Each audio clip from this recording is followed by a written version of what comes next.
हम साथ आकर दुनिया जीत लेंगे। ये रूसी राष्ट्रपति व्लादिमीर पुतिन के सलाहकार एंटोन कोव्याकोव हैं। भारत चीन के रिश्तों को लेकर उन्होंने दावा किया है कि आने वाले समय में दोनों देशों के बीच एक अटूट रिश्ता होगा। इसके अलावा उन्होंने इशारों में ही ये भी कहा कि भारत, चीन और रूस साथ मिलकर दुनिया जीत लेंगे।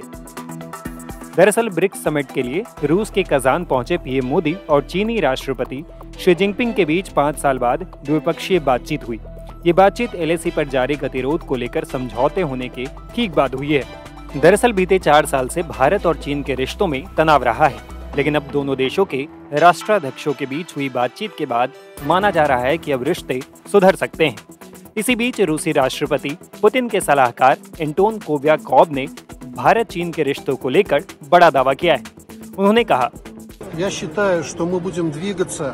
मुझे लगता है कि हम उस रिश्ते को चरणबद्ध तरीके से मजबूत करेंगे, लेकिन ये अटूट होगा तो ये जरूर होगा। ऐसा ना होने का कोई कारण नहीं है। हम साथ आकर दुनिया जीत लेंगे। बता दें, मोदी और जिनपिंग की मुलाकात को लेकर दावा किया जा रहा है कि इसके पीछे रूस की भी अहम भूमिका है। माना जाता है कि रूस भी चाहता है कि दोनों देशों के बीच तनाव खत्म हो और शी जिनपिंग के साथ पीएम मोदी की मुलाकात में रूस की भी भूमिका है।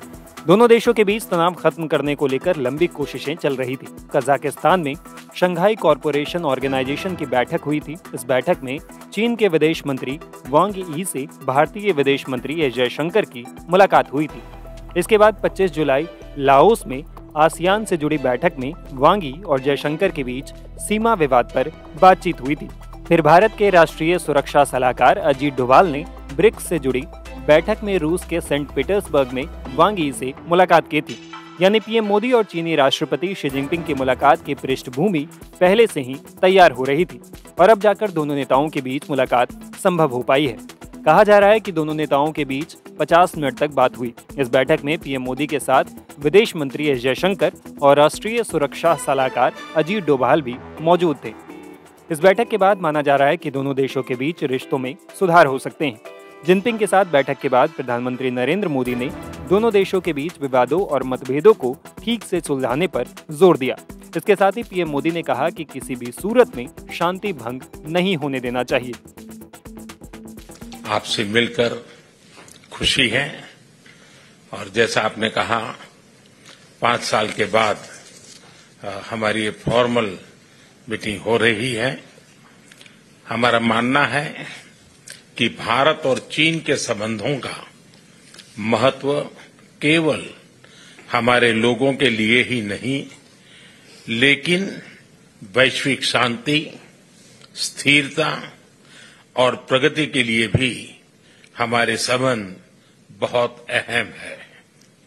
एक्सेलेंसी, सीमा पार पिछले 4 वर्षों में उत्पन्न हुए मुद्दों पर बनी सहमति का हम स्वागत करते हैं। सीमा पर शांति और स्थिरता बनाए रखना हमारी प्राथमिकता रहनी चाहिए। म्यूचुअल ट्रस्ट, म्यूचुअल रिस्पेक्ट और म्यूचुअल सेंसिटिविटी हमारे संबंधों का आधार बने रहना चाहिए। आज इन सभी विषयों पर बात करने का अवसर मिला है। मुझे विश्वास है कि हम खुले मन से बातचीत करेंगे और हमारी चर्चा कंस्ट्रक्टिव होगी। वहीं कजान में मुलाकात के दौरान शी ने मोदी से कहा कि उन्हें संवाद और सहयोग बढ़ाना चाहिए और मतभेदों का प्रभावी ढंग से प्रबंधन करना चाहिए।